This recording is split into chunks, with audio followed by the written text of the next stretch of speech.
fair bit happened this month, including a certain event in Los Angeles, but more on that later. For now, let's look at the many Kickstarters that were launched last month, with probably the most intriguing the one that aims to remaster classic first-person shooter System Shock. Night Dive Studios are the team behind it, who have helped revive titles including Turok and Shadow Man in the past.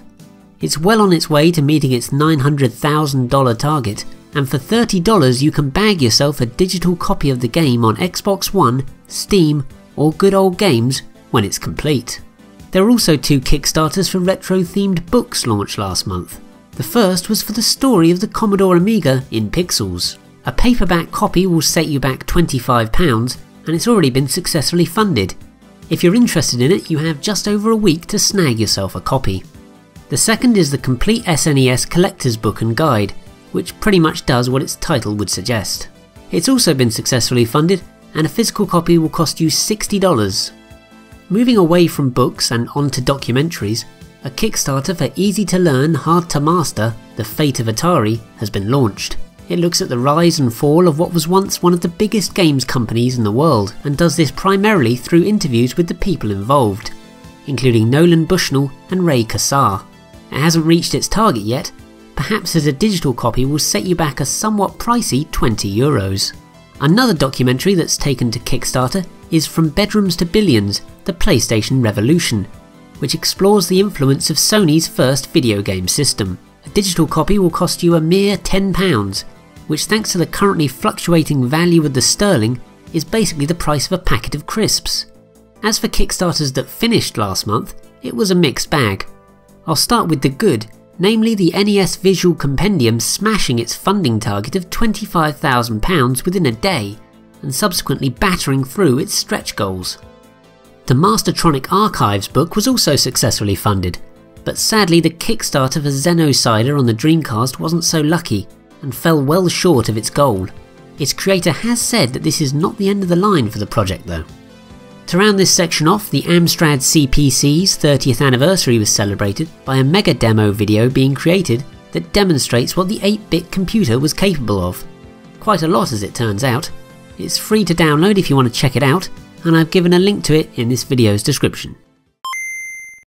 As always, let's start with Nintendo's systems for this section, and they were busier on the retro front than they were in last month's episode. Not that that's too difficult. The Wii U's eShop received just one title, for example, although that was the N64's The Legend of Zelda Majora's Mask, so it was certainly a case of quality over quantity. The 3DS's eShop, in comparison, received a quartet of rather good SNES titles: Donkey Kong Country 3, Dixie Kong's Double Trouble, Kirby's Dream Course, Mega Man 7, and Super Ghouls and Ghosts. It was also announced that the enhanced version of Dragon Quest VII, Fragments of the Forgotten Past, was finally coming to the system in the West on September the 26th. Moving on to the PlayStation Network, there were 2 admirable but ultimately disappointing attempts to breathe new life into old franchises. The first was a PS4 exclusive, Dino Dini's Kickoff Revival, which seemed to confuse most people with its controls and bizarre bugs. Let's hope future patches can improve it somewhat. The second is Mighty No. 9, a Kickstarter-backed game that was intended as a spiritual sequel in the Mega Man series. It was released on the PlayStation 4 amongst several other formats, but it has sadly been panned by nearly everyone. There was a good example of how to revive an old favourite well though, with the underrated remake of A Boy and His Blob getting an unexpected but very welcome release on the PlayStation 3 and PS4 through PSN. Oh, and PlayStation 4 owners got another Arcade Archives title, this time Shanghai 3. Yippee. Moving on to mobile devices, much loved Neo Geo golf title Neo Turf Masters has arrived on iOS and Android. Steam received 2 retro releases last month too, with the most interesting of these a remixed version of Cosmic Cavern 3671. The first iteration of this title was released back in 1980, and has been called the original sandbox game by many. The second was Neo Geo MVS shooter Twinkle Star Sprites. To round off this section, Dotemu have announced it's working on a modern version of Wonder Boy 3 The Dragon's Trap. No release date has been given for it just yet, but the hand-drawn style is rather nice. In my opinion anyway. Not much for this section this month, aside from a Kickstarter for new Amiga 1200 cases being successfully funded. Not hugely exciting, I know, but there is a complete look at the mould used on the excellent website Indie Retro News, and I've given a link to that in the description below. A fair bit of Homebrew was released last month, and for several different systems. I'll start with Apocalypse 2 for the SNES from Pico Interactive, with a cart costing you $30. The Legends of Aulia was also released for the NES, which is an adventure title that's been in the works since 2012. A demo is available to download for free, and a loose cart will set you back $35. The Commodore 64 also got some Homebrew love last month. First with the oddly named Quad Init Exit EAM, and then desktop versions of two of the system's finest adventures, Uninvited and Deja Vu. Oh, and a desktop version of Deja Vu has been released online. Moving on, I'll quickly list some of the rest of the Homebrew releases last month, as they're all for such different systems, introducing each one would be a waste of your valuable time. That cool? Cool.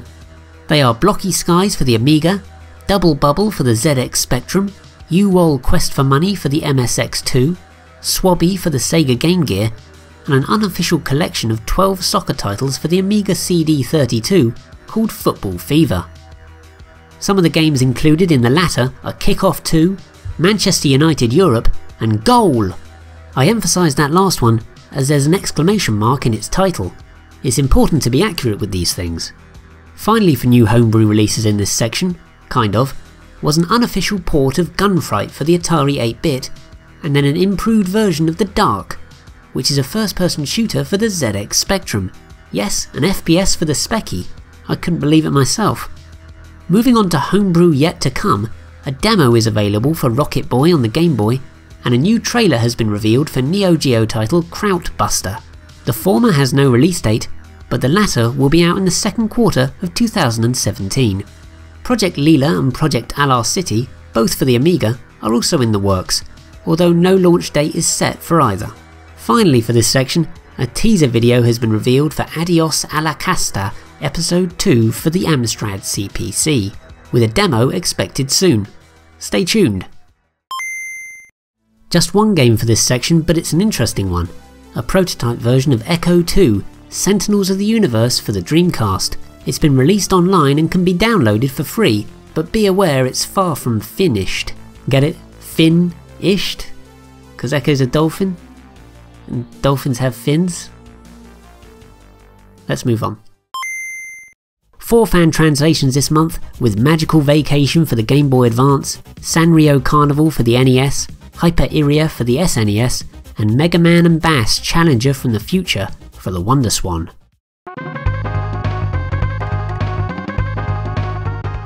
I went to E3 last month too, but rather than looking at all the modern nonsense, let's take a look at all the retro stuff. The show certainly wasn't as nostalgia tinged as my visit 2 years ago, but that was largely due to the Video Game History Museum not having a huge booth this time. So it basically came down to 3 companies to represent the past E3, with the most notable being Hyperkin. There were chances to see and play systems such as the Superboy 5 and Retron 5, but by far the most intriguing thing on display was the Smart Boy, a device that allows you to play Game Boy titles on your Android phone. It was created from an April Fool's joke, with a development kit for the add-on to be released in December. Second was InX, which had a range of intriguing retro systems, including the Retro Bit Generations console, which has 60 Capcom and Data East titles built in. There was also this giant NES controller, which was pretty popular to say the very least. A booth nearby also had the SNES Mario Kart running on a VR headset, but this sadly wasn't as good as you might hope. It was basically just like playing the game on a TV that was pushed right up against your face. Other than InX and Hyperkin, the rest of the show was a mix of sequels, worryingly popular VR titles, and some retro-inspired indie games. Apart from the Natsume booth, which had 2 great reboots of much-loved titles. The first was Wild Guns Reloaded, which is a tidied up version of the SNES shooter for the PS4. Out later this year, it adds a 4-player mode and is a lot of frantic fun. If it's well priced, it'll be a must-buy. Second was River City Tokyo Rumble for the 3DS, a welcome continuation of the much underrated River City Ransom series.